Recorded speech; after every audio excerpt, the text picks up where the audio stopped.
Lux presents Hollywood.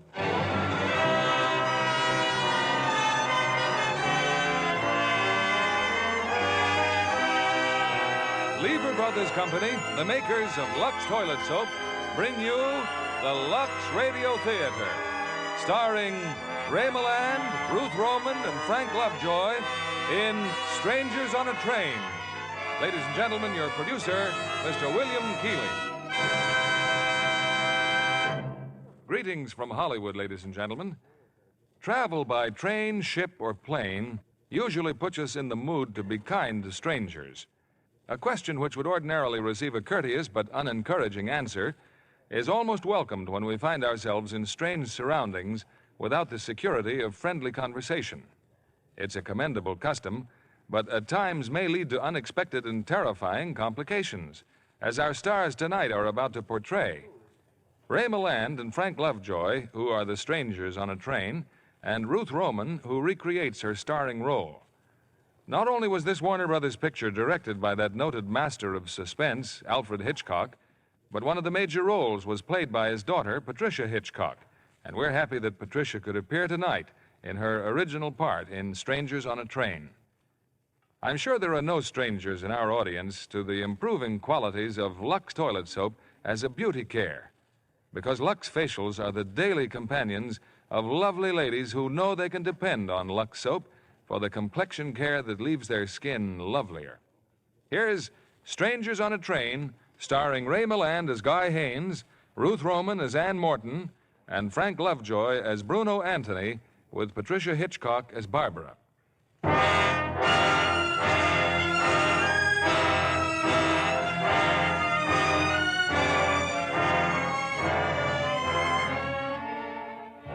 A few moments ago, a northbound train left Washington, D.C. Among the passengers settling down in the club car are two young men.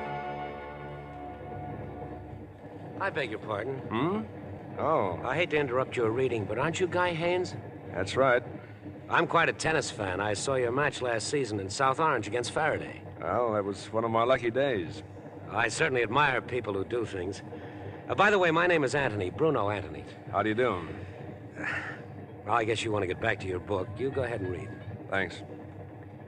You know, it must be pretty exciting to be so important. What, tennis player isn't so important? Oh, but people who do things are important. Now, me, I never seem to do anything.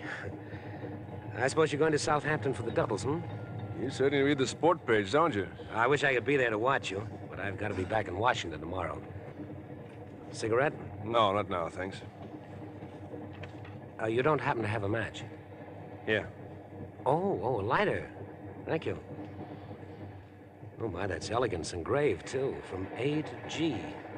I bet I can guess who A is. Ann Morton. Oh, wait a minute. Oh, it's simple. See, sometimes I turn the sports page and look at the society section. And the pictures, too. She's very beautiful, Senator Morton's daughter. You're quite a reader, Mr. Anthony. Yes, I am. You ask me anything, I've got the answer. Even about people I don't even know. Like who would like to marry whom when his wife gets a divorce. Maybe you read too much. Well, there I go again. I meet somebody I like and admire, and I say the wrong thing. Oh, forget it. I guess I'm just a little jittery. Oh, well, there's a cure for that. Waiter. Scotch and plain water, please. A pair, doubles. That's the only kind of doubles I play. Well, I'm afraid you'll have to drink both of them. And I can do it. When's the wedding? What? Oh, you and Ann Morton. The wedding. It was in the papers. Well, it shouldn't have been unless they've legalized bigamy. It's wonderful, you know, having your company all the way to New York. Well, as a matter of fact, I'm getting off at Metcalf. Metcalf? Who would want to stop at Metcalf? It's my hometown. Oh, I get it. A little chat with your wife about the divorce. Well, here's luck, Mr. Haynes. Drink up, then we'll have lunch sent to my compartment. Thanks very much, but I think I'll go to the dining car. Oh, that's filled up. There's no seats for about 20 minutes. Well, how about lunch in my compartment? Oh, I wouldn't think of that. Come along, Mr. Haynes. You know, this is a real pleasure.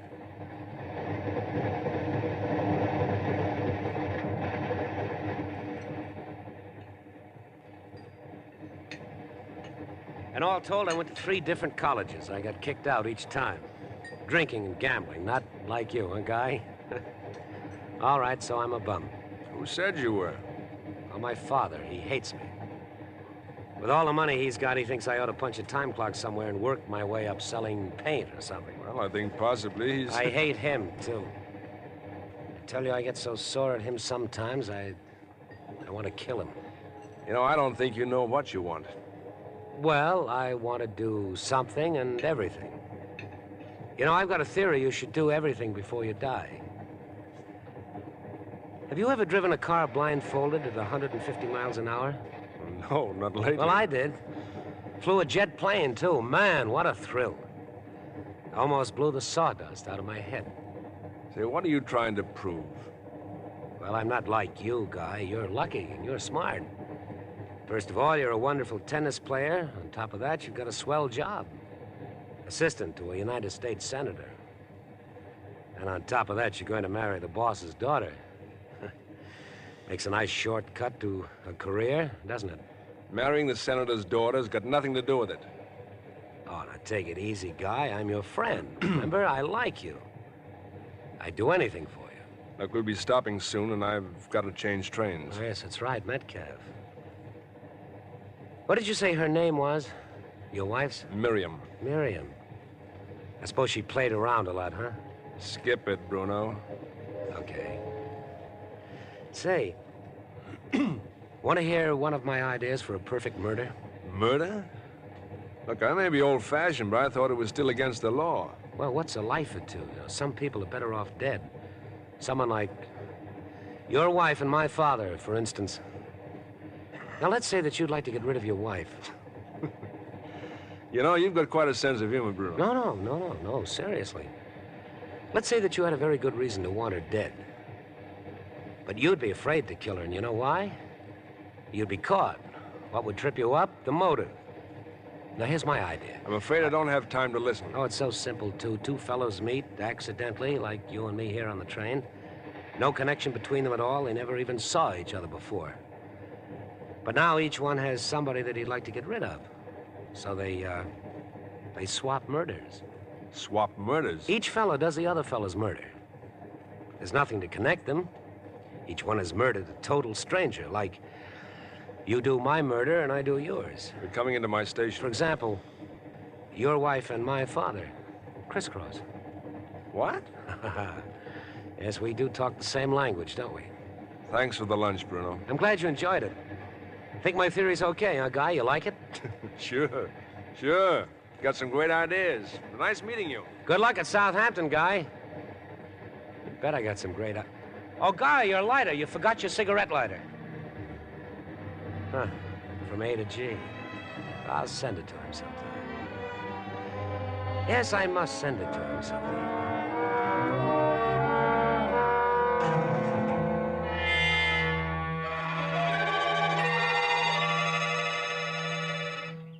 I hope you don't mind meeting you in the park, Guy. No, Miriam. No, this is fine. I couldn't very well meet you in the store, could I? I arranged to take my lunch hour later. You looking well, Miriam? So are you. You got a nice tan playing tennis with all your rich friends. When can we see your lawyer? What's your hurry, Guy? You know, I think you're handsomer than ever. You know, I think it's pretty late to start flirting with a discarded husband. Now, let's see your lawyer and get this over with. Did you bring the money? Lawyers are expensive. It's in this envelope. Here. Thanks. You know, if I'd have known that you'd start doing so well, I wouldn't have run out on you. What are you trying to say, Miriam? I got a big surprise for you. I'm not getting a divorce. But it's what you've wanted. That's all you've been harping about for more than a year. It's a woman's privilege to change your mind. Now I can buy some pretty clothes. I wouldn't want you to be ashamed of me in Washington. What's that supposed to mean? Don't look so mad, Guy. You always smile when you have your picture taken for the newspapers, especially when Ann Morton's hanging on your arm. Let's not talk about Ann Morton. Well, you can throw all your little dreams about her right in the ash can and make a real pretty story, wouldn't it? The senator's daughter all involved with a married man. What's happened, Miriam? Your boyfriend run out on you? No man runs out on me, Guy, not even you. Just get one thing straight. I never want to see or hear of you again. I could be very pathetic in a courtroom, Guy. The poor, deserted little wife. Better think it over, honey. I'm warning you, Miriam. Either we go ahead with a divorce or I wish I had time to listen to you, Guy, but I've got to get back to work. I'll see you in Washington in 2 weeks.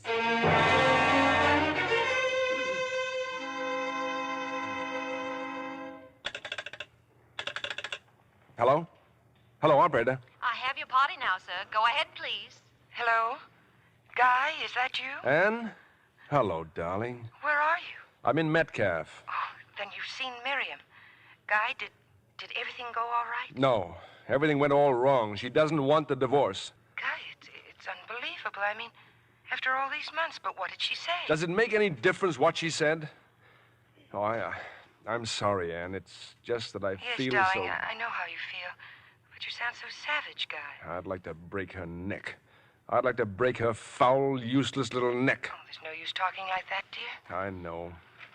I suppose I'd try to see her again, but I've got to get to Southampton. My train will be here in a moment. Then write me. Please write me. Sure, I'll write on the train. And don't worry, darling. We've waited this long. We can wait a little longer. I don't know what I'd do without you. I love you, Guy. Well, I've got to rush, dear. My train's coming. I'll see you on Thursday. Yeah, sure. Good luck, darling.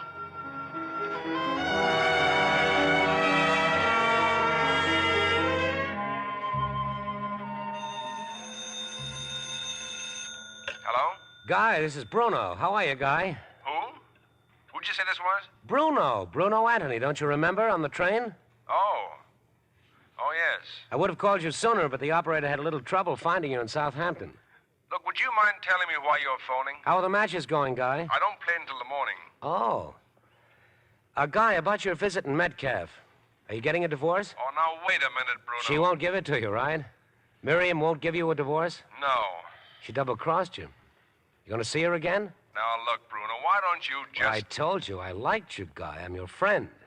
Should never forget that. You just leave Miriam to me. What are you talking about? You'll find out, Guy. Just be patient, that's all. You just be patient. I don't care what Bruno's doing. I said I wanted to talk to him.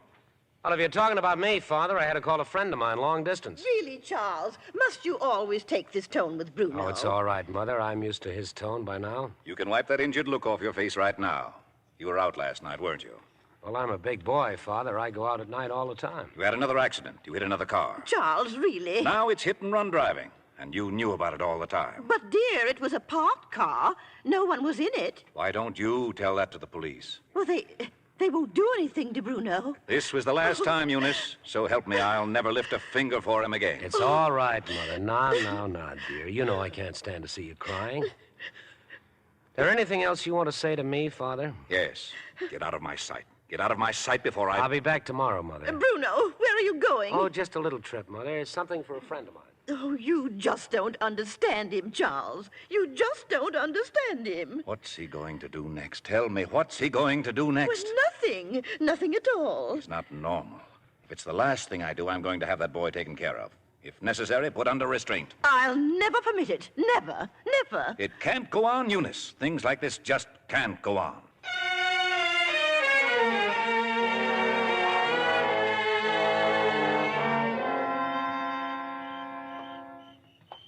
Guy? Over here, Guy. Well, hello. Bruno? That's right, Guy. How are you? What are you doing here? At this time of night? I was waiting for you to get back to Washington. I thought of meeting you at the station, but then I figured this might be better here in front of your apartment. Now, look, it's 1 o'clock in the morning, You and don't I'm... seem very pleased to see me. Would you mind telling me what this is all about? Oh, I just come back from Metcalf, Guy. I brought you a little present. See, it's a pair of glasses. You didn't tell me that Miriam wore glasses. You've seen Miriam? Oh, it was very quick, Guy. She wasn't hurt in any way. It was all over in no time. What are you trying to tell me? I knew you'd be surprised. Nothing for us to worry about either. Nobody saw me. Only Miriam. I was very careful, Guy. Even when I dropped your cigarette lighter, I went right back and picked it up. Cigarette light? Why, you maniac! Look, Guy, we planned it on the train together. You wanted it, you remember? Where are you going? Where do you think I'm going? I don't believe you, but I'm going to call the police just the same. Oh, you can't, Guy. We'd both be arrested for murder.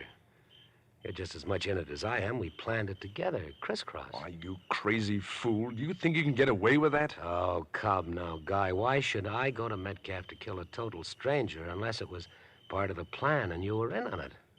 You're the one who benefits, Guy. I didn't even know the girl. But if you go to the police now, you'll just be turning yourself in as an accessory, you see. You had the motive. You crazy fool. You must be tired. I know I am. I've had a strenuous evening. I got to talk to you about my father. I've done my part. Now you'll do yours. Shut up. We have to arrange things. Get away from me before I... Oh, Guy, you're not yourself. Now, when you think things over, you'll see that I'm right. Tomorrow we can... I don't know you. I never saw you before, and I never want to see you again. Your lighter, Guy. The one that Anne gave you. You left it on the train. Don't you even miss it? Give it to me, Bruno. Give me that lighter. I don't have it, Guy. That is, I don't have it with me. Well, as I said, we can arrange everything tomorrow.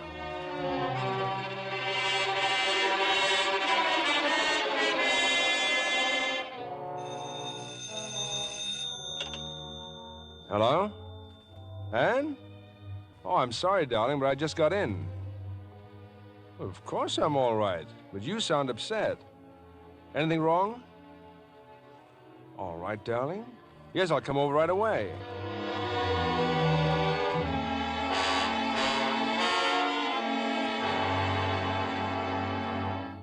Thanks for coming over, darling. Anne, what is it?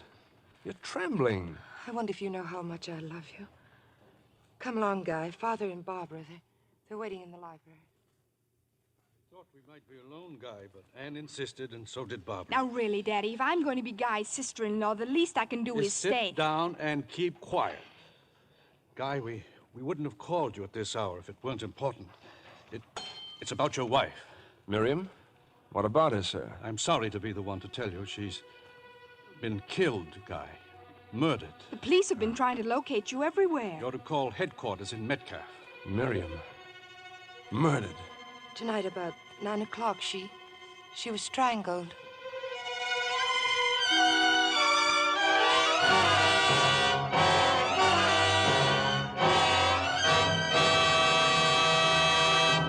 In a few moments, we'll return with Act Two of Strangers on a Train.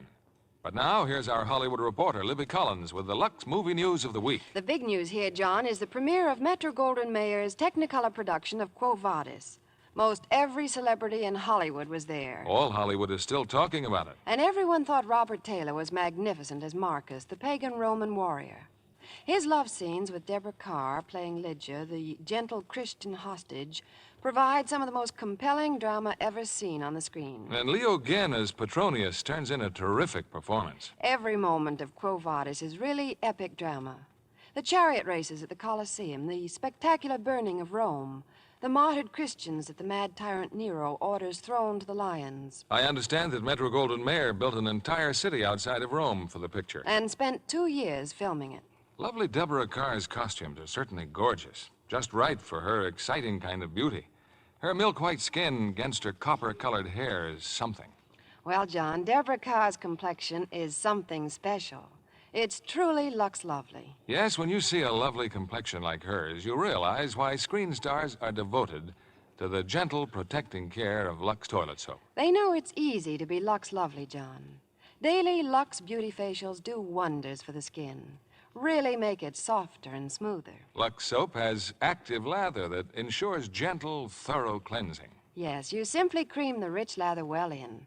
Rinse with warm water and follow with a cold splash. Then pat dry with a soft towel. This simple care does wonders. Leaves skin fresh as a flower. Yes, there's a reason why Lux is Hollywood's own beauty soap. If you haven't tried it, why not start your active lather facials tomorrow? Be Lux Lovely, like 9 out of 10 screen stars who use fragrant white Lux toilet soap. Now our producer, Mr. William Keeley. Act Two of Strangers on a Train, starring Ray Milland as Guy Haynes, Frank Lovejoy as Bruno Anthony, and Ruth Roman as Ann Morton.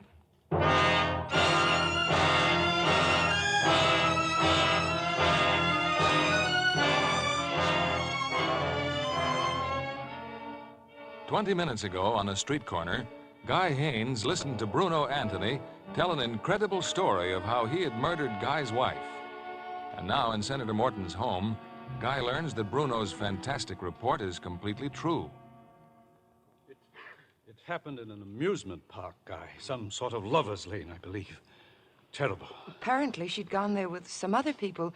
Two of the young men found her. It was done by someone else. They don't even have a suspect, Guy, except you, probably. Barbara, I wish you'd keep quiet. But the police will say that Guy wanted Miriam out of the way so he could marry Anne. She's right, Senator. But if you have an alibi, you have nothing to worry about. You can tell them where you were at about 9 o'clock tonight. Well, I was on my way here. I was on the train. Well, there you are. Who saw you? Did you speak to anyone? You need a witness. Yes.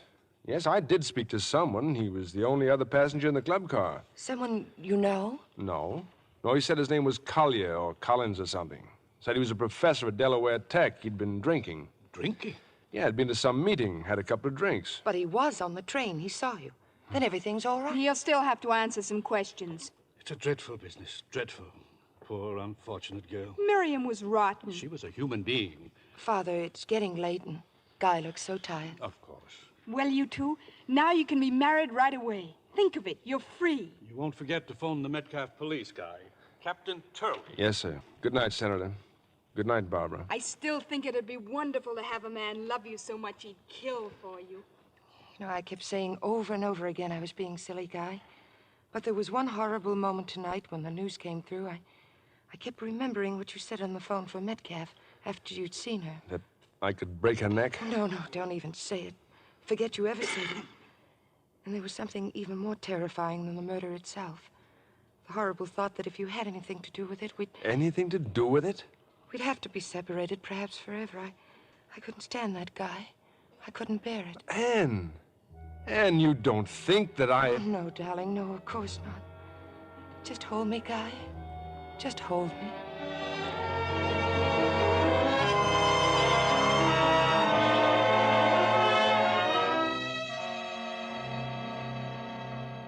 I'm Captain Turley, Mr. Haynes. It's good of you to come down here so quickly. I'm just as anxious as you are, Captain. Well, we've managed to locate the gentleman you spoke with on the train.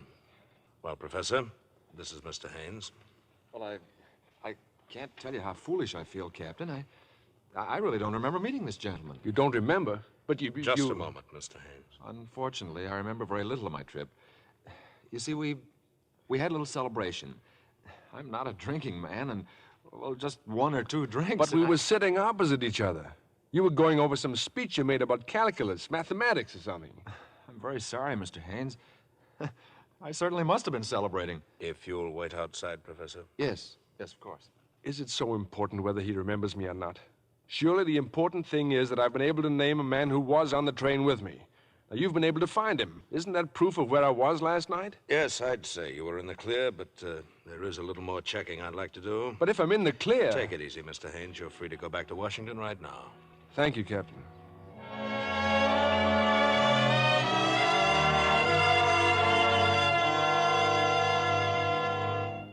Then the police verified his alibi, Father, and said he could go.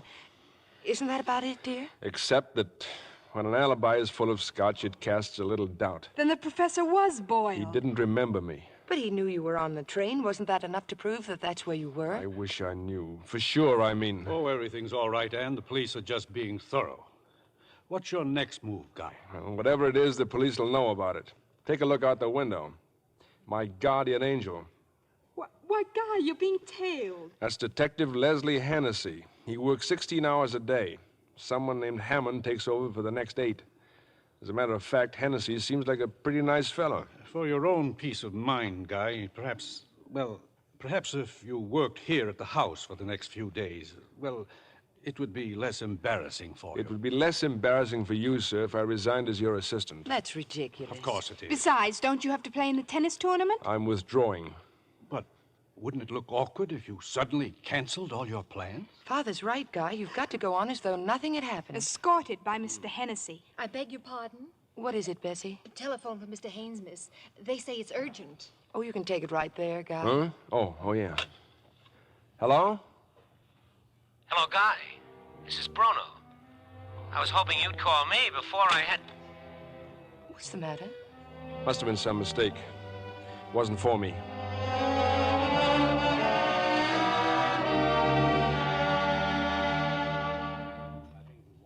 I'm learning more and more things about you, Guy. I never dreamed you were so interested in painting. Well, I feel a very warm attachment for this art gallery. For the first time all week, we've actually been alone for an hour. By the way, where's Hennessy? Waiting out front. Hadn't we better be leaving? I suppose so. I wonder if we'll ever... Guy! Have a minute, Guy? Come on, we'll find Hennessy and get a cab. But that man, he's calling you, Guy. Oh, excuse me, dear. I'll see what he wants. Sorry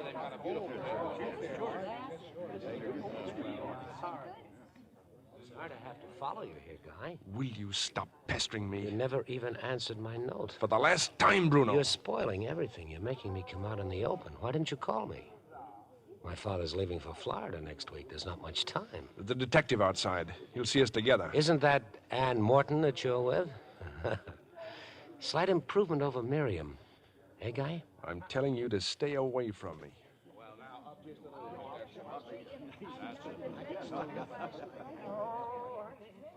Who is he, Guy? Oh, just some tennis fan. Never saw him before.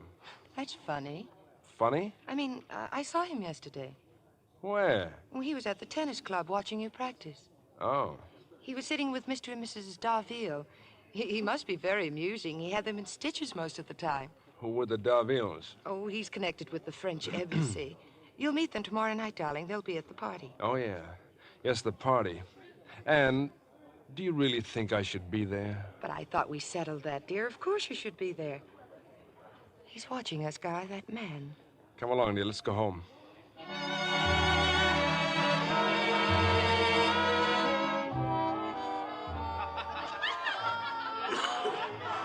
Who is he, Barbara? That young Frenchman with the Darville? Oh, he's not French, Daddy. They just introduced me to him. His name's Anthony, Bruno Anthony. Doesn't he look interesting? Why is he looking at you? Daddy, not so loud. He's coming over here.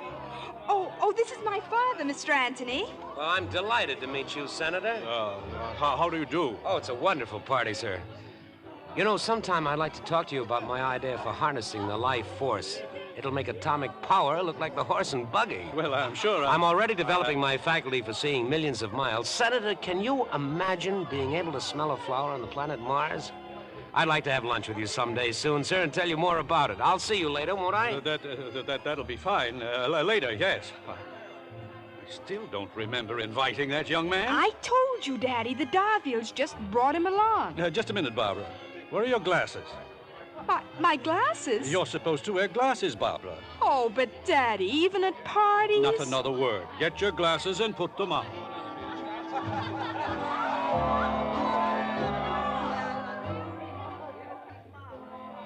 are you so concerned about, Guy? If the Darvilles brought him, well, what difference does it make? He shouldn't be here. But you said you don't even know him. Well, I just don't like his looks. I don't like the way he's been staring at Barbara. Well, I'm not so sure I blame him. Barbara's very cute, especially when she wears glasses. Besides, he seems to be talking to Judge Donahue right now. Judge Donahue? Oh, now, come on, let's go to dinner.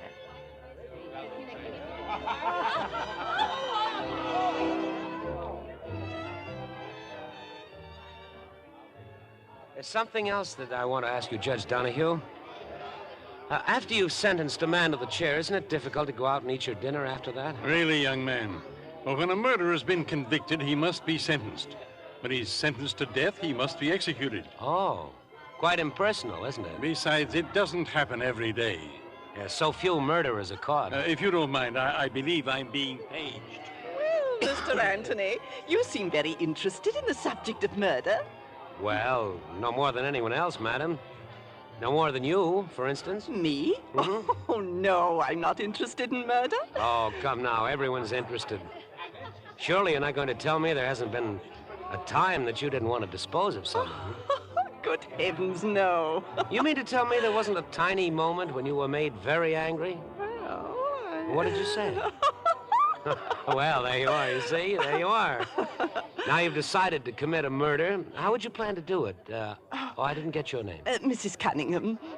Well, Mrs. Cunningham, how will you do it? Well, I suppose I'd have to get a gun from somewhere. Oh, no, Mrs. Cunningham. Bang, bang, bang all over the place and blood everywhere? Well, what's your idea, Mr. Anthony?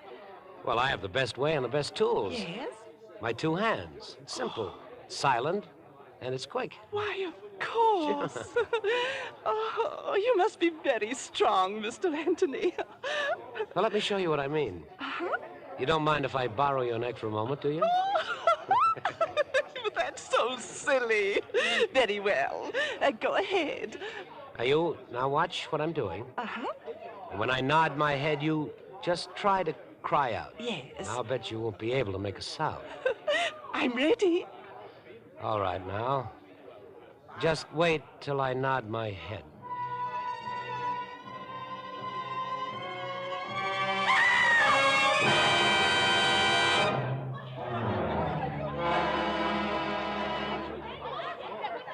She'll be all right, Father. Mrs. Anderson's with her and Judge Donahue.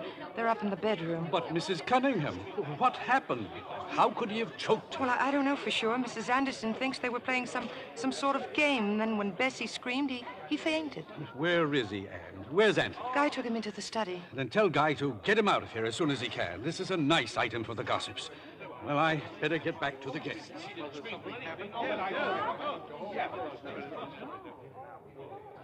Anne. Oh, Anne. Barbara, what's the matter? It was awful. I saw him.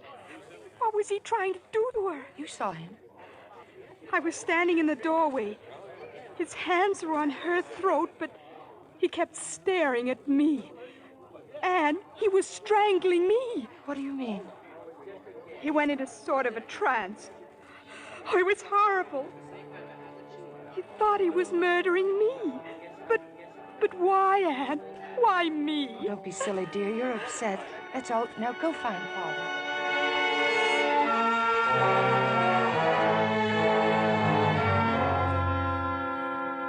What happened, Guy? I fainted, didn't I? I started getting so dizzy. You mad, crazy maniac. You ought to be locked up. Will you get out of here now and let me alone? But, Guy, I like you. Now we've got to talk about my father. You promised to... You shouldn't have done that, Guy. You shouldn't have hit me. Maybe that'll knock a little sense into you. You have a car here? Yes, it's outside. It's down the block. Come on, we'll go out the back way. Guy, did he leave? Anne? I didn't mean to startle you, dear. He has left. Yes. Anne, why'd you come out here? I had to talk to you. Yesterday at the art gallery, that wasn't the first time you met Bruno, was it? What makes you say that? I don't know. Guy, what did Miriam look like?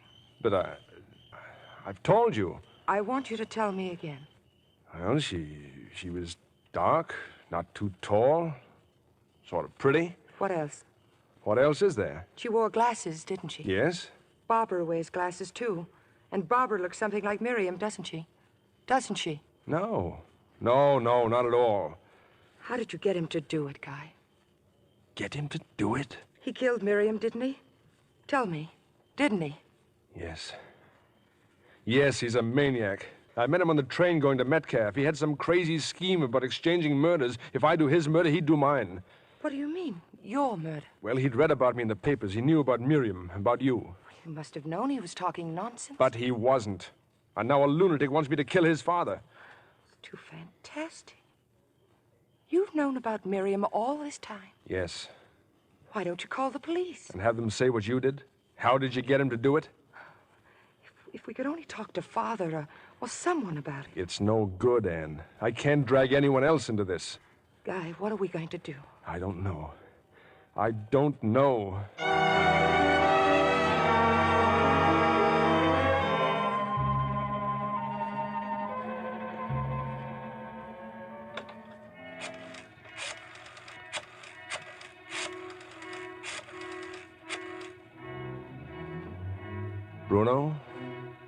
Bruno, this is Guy. I've decided to do what you want about your father. Yes, I want to get it over with. Detective? Oh, don't worry about Hennessy. There's a way out across the roof here to the next apartment. Does anyone know you've come home? Then you better go out again and stay out until after daylight. I'll be there in 40 minutes.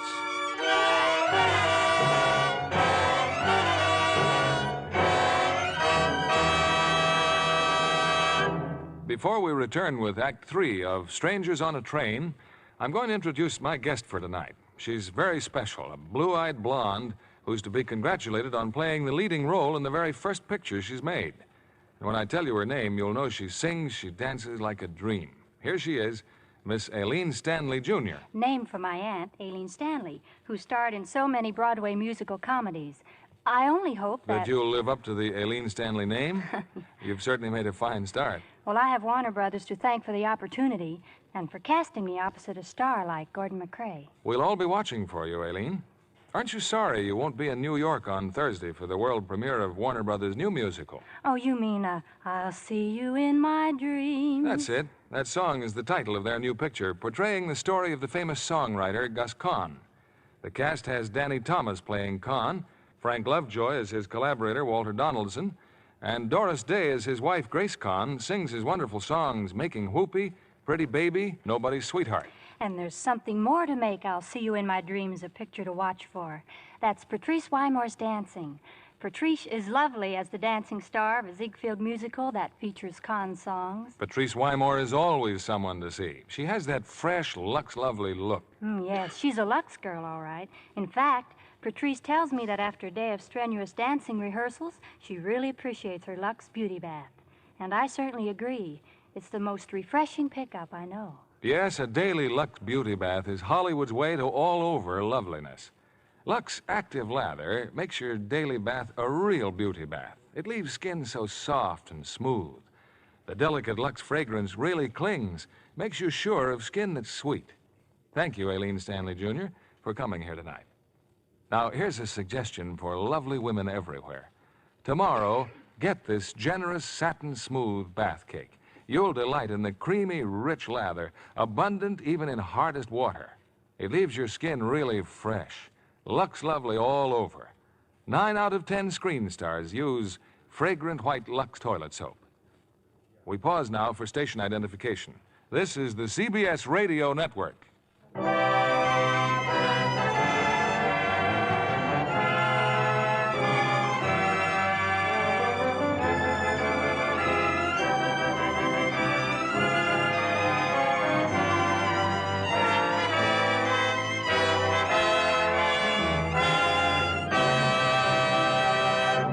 The curtain rises on Act 3 of Strangers on a Train, starring Ray Milland as Guy Haynes, Ruth Roman as Ann Morton, and Frank Lovejoy as Bruno Anthony. To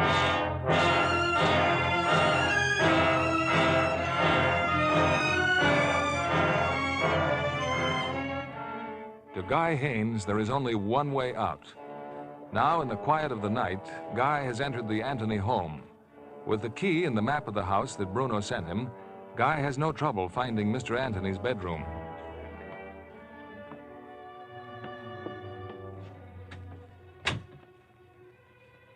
Mr. Anthony. Mr. Anthony. Don't be alarmed. I must talk to you about your son. About Bruno, Mr. Anthony. Wouldn't you feel more at home with the light on, Guy? Bruno? My father isn't home.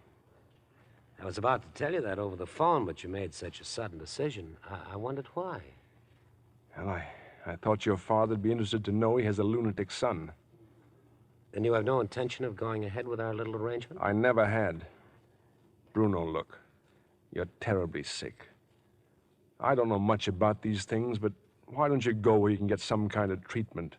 Not only for your own sake, but you can't go on causing more and more. I don't like to be double-crossed, Guy. I have a murder on my conscience. I killed your wife. But it's not just my murder. It's yours, too, isn't it? I guess it's no use trying to talk to you, Bruno. I'll leave. Yes, that man from the police who's supposed to be watching you. You mustn't let him get suspicious, Guy. You can put that gun away, Bruno. Oh, don't worry. I'm not going to shoot you, Guy. It might disturb my mother. I'm a very clever fellow. I'll think of something much better than that. Good night, Guy.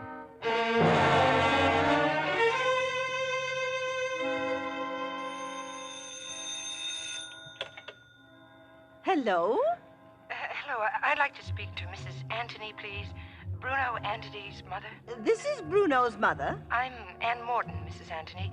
Senator Morton's daughter. Oh, Oh, Miss Morton, good morning. How nice of you to call. I'd like to see you, Mrs. Anthony, just as quickly as possible. Why, that would be lovely. Do come over, do. Thank you. I'll leave right away.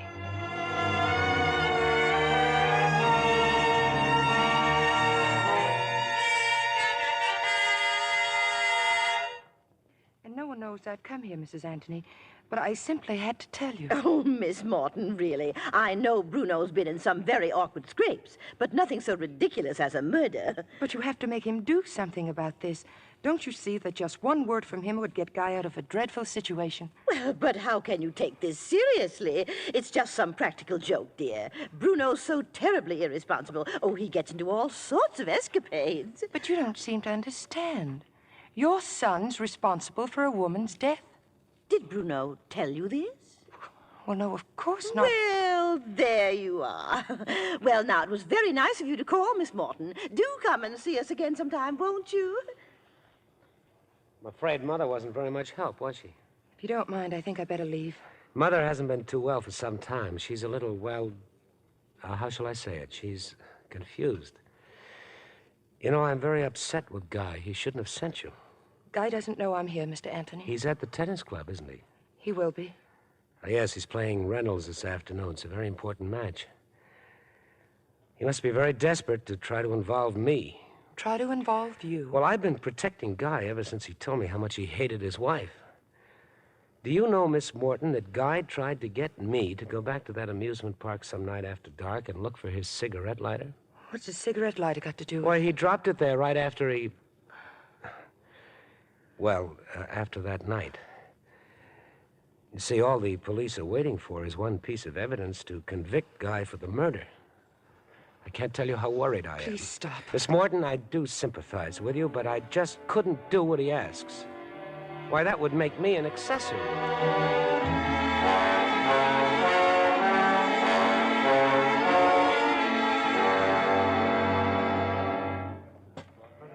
I left his house and came straight here to the club, Guy. You shouldn't have gone there, darling. Well, Bruno told me if the police ever found your lighter there, that's all they'd need. Something to prove you were there when she was murdered. Bruno has my lighter. I know, you told me. That lie about my wanting him to get it back. That means he's going back to Metcalf, back to the amusement park. He's going to drop it there, somewhere where they'll find it. Oh, Guy, I wanted so to help, but I'm afraid all I did is make things worse. He said last night he'd think of something. Well, give him credit, he certainly has. Well, you've got to get to Metcalf before he does. You haven't time to play. You better tell them now. No. If I try to avoid this match, Hennessy's bound to get suspicious. I have him out of his sight all day. Then I'll go. There's a train and an You all. stay right here. I'll try to give Hennessy the slip right after the match. But, darling, that'll be too late. Didn't Bruno say I wanted him to go there some night after dark? Yes. Well, he won't expose himself in daylight. If I can finish off this match, I'll still have time. All ready, Guy. You go on in a few minutes. I'll be right out there. Now, look, Ann. Here's what you better do. Get hold of Barbara. And just as soon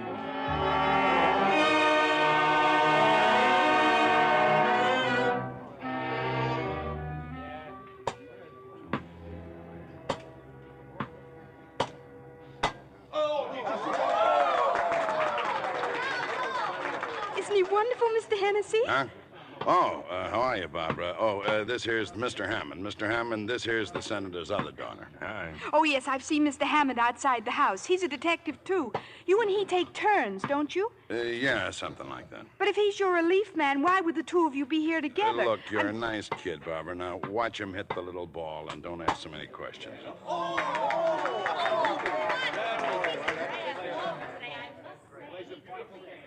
I've got it all arranged, Anne. The cab's outside waiting to take Guy to the station. I gave him $10. But what about those two detectives? They're still over there near the dressing rooms, waiting for Guy to finish the match. Gosh, I've never seen Guy play so fast in my life. Well, he's got to get on that train. Barbara, now, once again, as soon as the match is over, Guy's going to run out through the clubhouse. Just do your best to delay those detectives from coming after him. All Guy will need is a few seconds. Oh, just leave it to me, Anne. Oh, I'm real good at getting in people's way.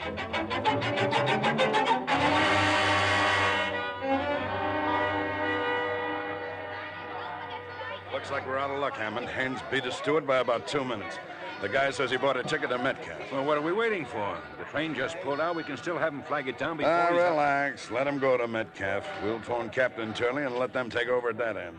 That nutty little thing. Ah, Barbara's a nice kid. Maybe it was an accident. Pushing you in the fish pond? Just one thing that puzzles me. What's Haynes' big rush to get to Metcalf? What's he going back for? Come on, Hennessy. Let's phone Turley.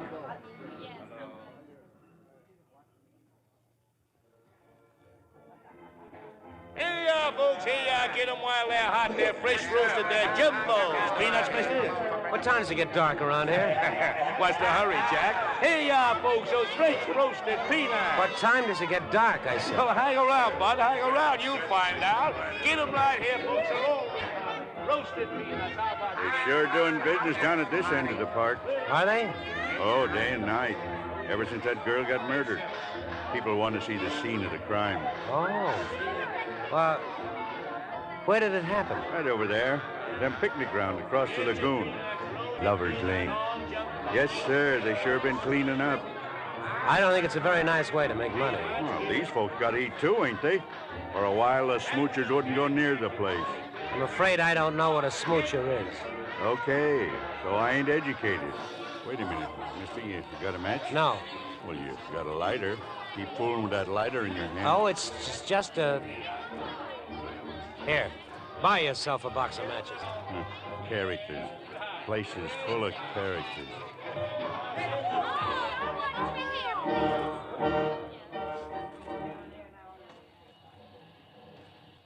Hello, this is Sergeant Adams. I'm phoning from the station. Put Captain Turley on the phone. This is Turley.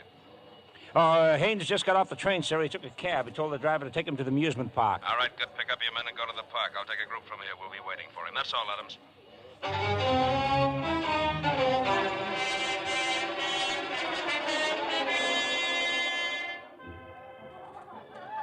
Hello, Bruno. I've been looking all over for you. You shouldn't have come here, Guy. This could be very dangerous for you. It'd be more dangerous if I left you here alone, wouldn't it, Bruno? But this is where it happened, Guy. This is really where it happened. They try to make people believe it happened near the concessions. They figure it'll make more money that way. I came after my cigarette lighter. I want that lighter, Bruno. Don't be foolish, Guy. You're just proving a theory for them. Murderer returning to the scene of his... Give it to me. Give it to me before I... Stand where you are, Haynes. Stand where you are. I've got the man you want right here. He's... Stop him. Stop him. He'll get away. Don't make a move, Haynes, or we'll shoot. He's getting away. I can't let him get away.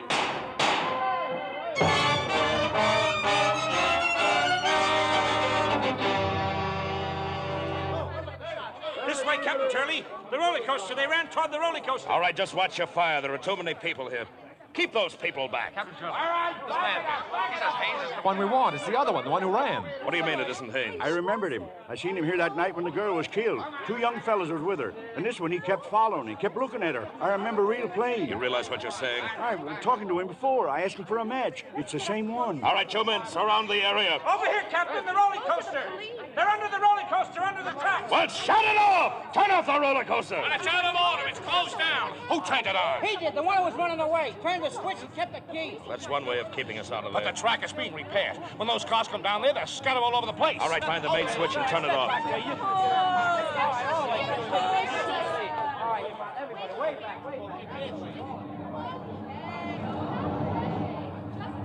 Stay where you are, Guy. Don't come any closer.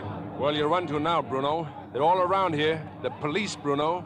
They won't get me, not alive. I've got a gun. That's not for you, Bruno. You're much too clever to use a gun. I'll kill you, and then I'll kill myself. I'll kill you first, and then I'll...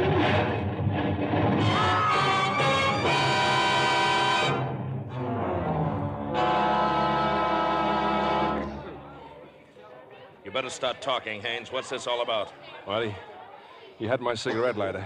He came back here tonight to plant it, to pin the whole thing on me. Cigarette lighter, huh? Let me talk to him, please. All right, take it easy now. Over here. He's in a pretty bad way, Captain. Can't you lift that stuff off him? We've done everything we can until the crane comes. Hello, Guy. Who was that with you? This is Captain Turley, Bruno. Police. Oh, they got you at last, huh, Guy? Tell him, Bruno. Tell him you have my lighter. But I haven't got it, Guy. Must still be over there where you dropped it that night. You dropped it, huh? Sorry, Guy. I want to help you. But I don't know what I can do. Captain Turley, may I go through his pockets? No, of course you can't. Besides, he says he hasn't got it. But if he dies before he... There's no more it. This man's dead, Captain. His hand. He's got something in his hand. See what it is, Mac. It's a lighter, Captain. A cigarette lighter. Here, let me see that. From A to G. From Ann to Guy. Looks like you were right, Haynes. Well, I better keep this for a while. How about staying in town overnight? I imagine there's a lot you may want to tell me. Yes, I imagine there is. Captain, may I use the telephone? Sure, go ahead. There's one up near the entrance. Say, who was he, mister? That guy. His name was Bruno Anthony. A very clever fellow.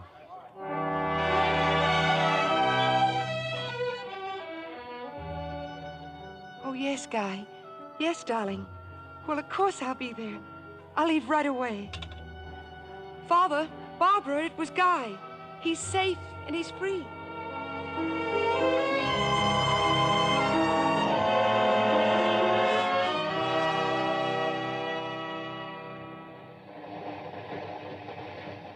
Guy, Yes, dear?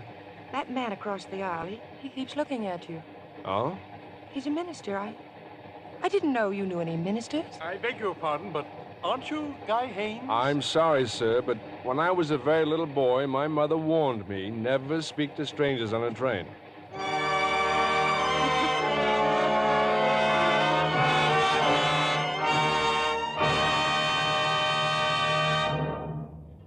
We want you to meet our stars in person, and Mr. Keeley will tell you about next week's show.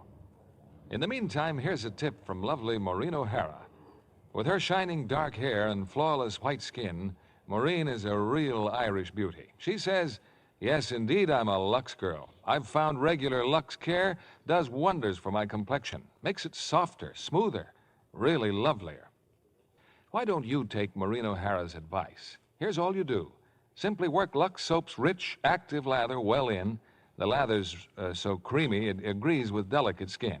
Then rinse with warm water, splash of cold. Right away, your skin looks fresher, prettier.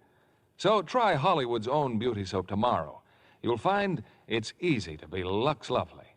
9 out of 10 screen stars are Lux girls. Now here's Mr. Keeley with our stars.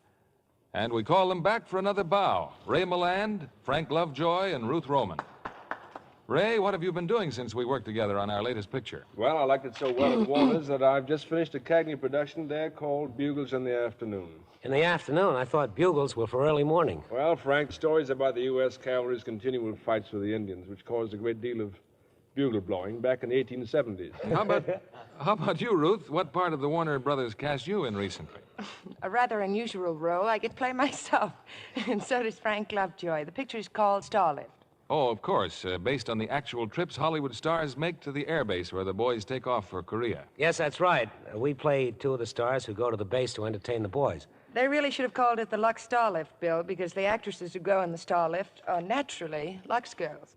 Including yourself, of course, says Ray. Certainly, I'm a Lux girl. It's my favorite beauty care. You know, by a happy coincidence, Ray is just about to leave on a Starlift of his own, all the way to Alaska to entertain our troops for the holidays. Well, it's a privilege to do so, Bill. The only trouble is, what if they're expecting a Lux girl? Won't be a bit of a disappointment? Well, you would be to me, Ray. But remember, the boys are starved for entertainment. They'll really appreciate you. And speaking of entertainment, how about next week's show? Oh, it'll be great entertainment, Ruth. Starring on one of our most popular comedians, a fellow who also spends a great deal of his time entertaining the armed forces, Bob Hope, and as his co-star, glamorous Marilyn Maxwell. We will present them in the Paramount picture Laugh Riot, The Lemon Drop Kid. I hate to miss that one, Bill. Good night. Good night. Good night, and don't talk to any strangers.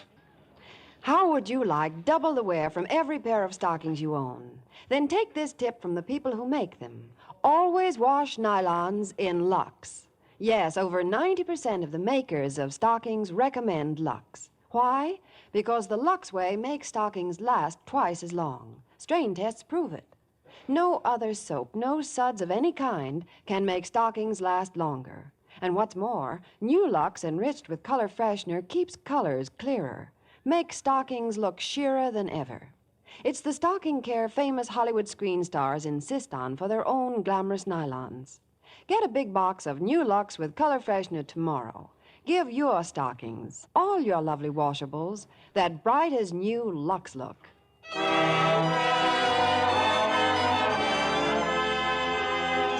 Lever Brothers Company, the makers of Lux Toilet Soap, join me in inviting you to be with us again next Monday evening when the Lux Radio Theater presents Bob Hope and Marilyn Maxwell in The Lemon Drop Kid. This is William Keighley saying goodnight to you from Hollywood.